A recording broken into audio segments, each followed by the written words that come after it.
Bienvenidos a Vestigios de Justicia, donde cada rastro cuenta una historia y cada historia merece ser escuchada. Hoy caminaremos entre las sombras del caso de Ayenpom y sus hijas Wanifan y Wansuya, quienes fueron despojadas de sus vidas en un acto de extrema crueldad, siendo también mutiladas y violadas por el hombre a quien consideraban su protector. Este caso no solo nos revela la brutalidad de un ser humano, sino también la desgarradora fragilidad de los lazos que creemos inquebrantables. Pero ni siquiera toda esa violencia logró apagar la luz de esa madre y sus hijas.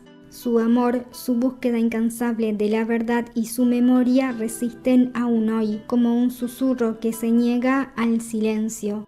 Porque aunque sus voces fueron calladas, su historia sigue hablando. El 5 de septiembre de 1999 al mediodía, un grupo de pescadores se topó con una escena que jamás olvidarán. Entre las rocas del río Xiushui en Taiwán descansaba una cabeza humana. El hallazgo tan inesperado como perturbador marcaría el inicio de una de las investigaciones más inquietantes de ese año.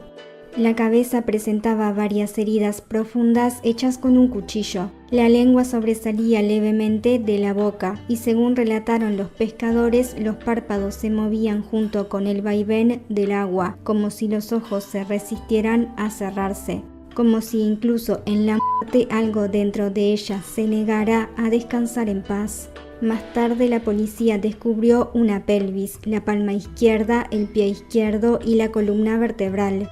Con el paso de las horas, la investigación reveló que los restos pertenecían a una misma persona, una mujer, pero su identidad seguía envuelta en silencio, como si la muerte se empeñara en proteger su nombre. Pocos días después, la investigación se detuvo. El 21 de septiembre de 1999, Taiwán fue sacudido por el terremoto Chi-Chi, una tragedia de enorme magnitud que cobró más de 1.700 vidas. En medio del caos, la prioridad se volvió inevitable: asistir a los heridos, buscar sobrevivientes, reconstruir hogares. Y aquel caso que ya era frágil quedó en pausa, como tantas otras cosas que el desastre dejó suspendidas en el tiempo. El 8 de octubre de 1999, mientras participaba en un proyecto de reconstrucción en la isla Quanhua, un hombre llamado Juan Nam realizó un nuevo hallazgo.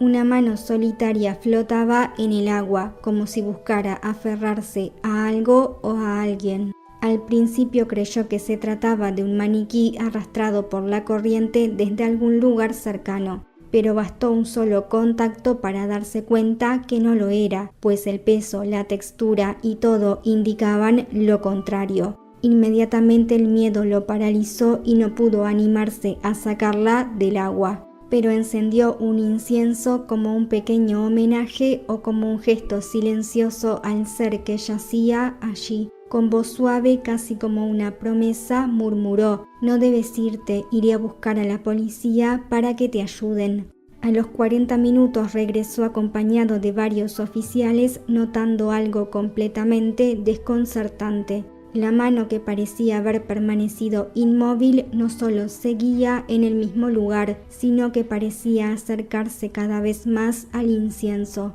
como si un vínculo invisible la guiara a esa luz suave y tranquilizadora.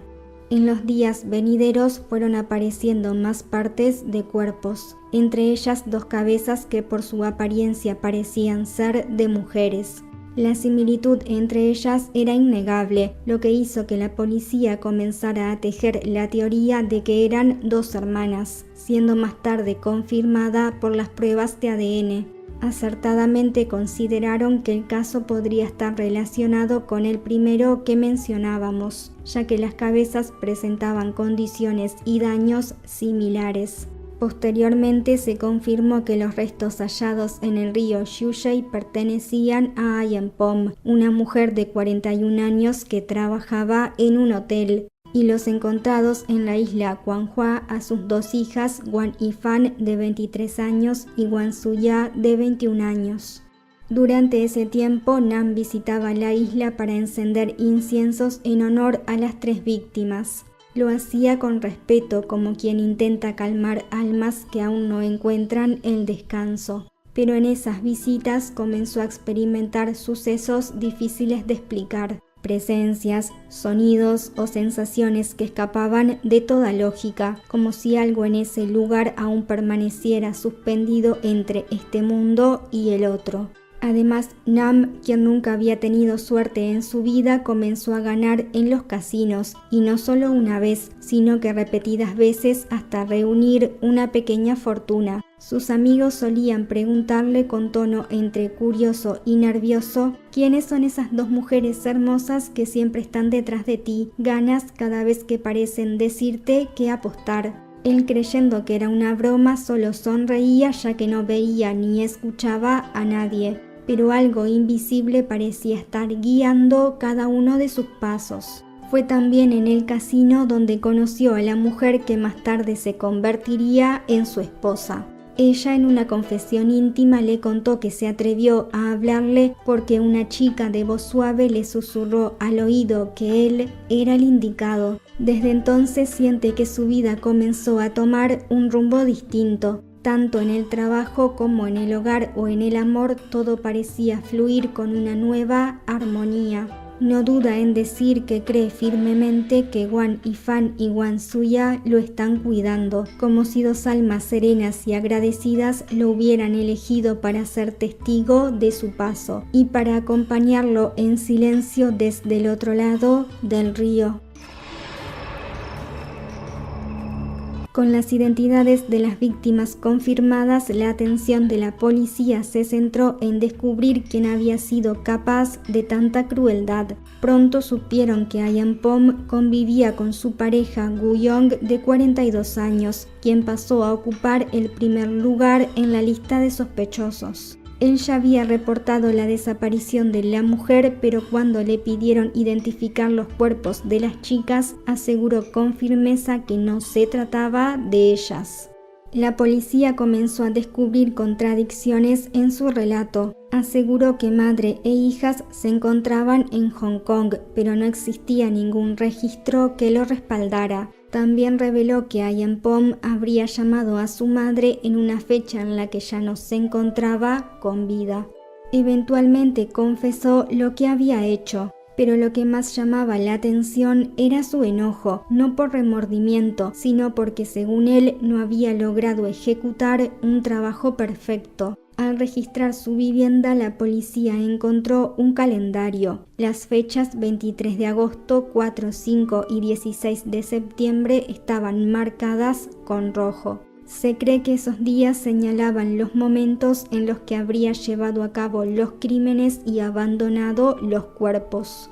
Declaró que le dio a Ian Pom pastillas para dormir y luego colocó una bolsa sobre su cabeza, arrebatándole el aliento, de una forma tan silenciosa como cobarde. Después dejó su cuerpo en la bañera durante una semana, en la que la muerte convivía con él en cada rincón de su hogar. Posteriormente comenzó a desmembrarla, arrojando sus partes al río, como si el agua pudiera llevarse no solo sus restos, sino aquella sombra que ya se había instalado para siempre en su conciencia. A Wang Yifan y Wang Zuya también les administró pastillas para dormir, pero su destino fue aún más oscuro. Les arrebató la vida sumergiéndolas en la bañera. Luego desmembró sus cuerpos en un acto que va más allá de la violencia, buscando quizás un control que no podía encontrar en su propia vida. Algunas de las partes fueron guardadas en la heladera entre la comida, como si el horror pudiera volverse parte de lo cotidiano. Con el correr de los días surgió una revelación estremecedora. Las zonas íntimas de las chicas jamás fueron encontradas. Se sospecha que habrían sido agredidas sexualmente antes de perder la vida y que él, consciente del horror de sus actos, mutiló aquellas zonas en fragmentos diminutos, arrojándolos al inodoro. Sin embargo, durante uno de los interrogatorios insistió con calma que jamás lastimaría a las chicas, que ellas lo veían como a un padre, que lo querían y confiaban en él. La policía nunca logró determinar qué lo llevó a cometer semejantes atrocidades, pero con el tiempo surgieron algunas teorías. Una de ellas sugiere que Gu estaba enfurecido porque Ayenpom, con esfuerzo y dinero propio, había comprado una casa para una de sus hijas, y él, que solía depender económicamente de ella, la quería para sí mismo. Otra hipótesis indica que le quitó la vida con la intención de liberarse de todo lazo familiar para escapar con su amante llamada Yu. Lo irónico, o más bien lo trágico, es que Ayenpom era una mujer que trabajaba con humildad, que sostenía a su familia en silencio, que se desvivía por sus hijas. Y fue precisamente ese amor, esa entrega, lo que terminó despertando en Gu un odio frío y calculador.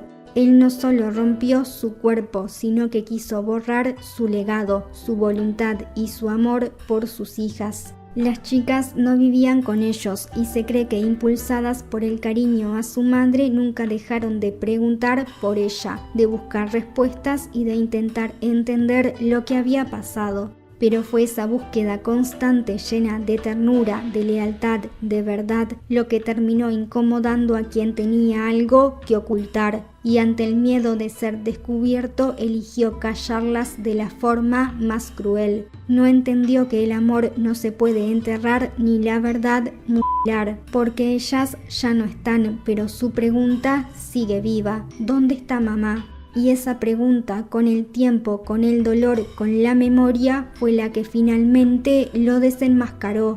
Gu fue condenado a pena capital y fue juzgado el 16 de junio del 2001.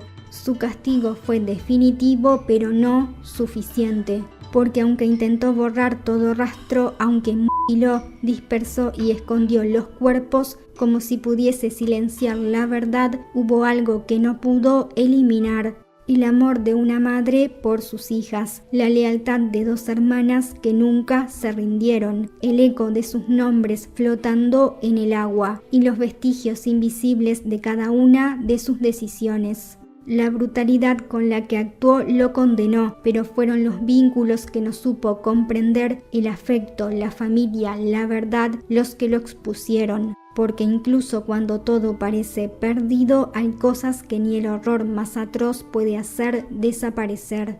Este caso, aunque teñido de sombras, nos deja una verdad luminosa que no puede ser silenciada. El amor y la dignidad de quienes se van no se desvanecen con la brutalidad de un acto. Las voces de las tres mujeres perdidas en el viento y en las aguas siguen resonando, desafiando el olvido.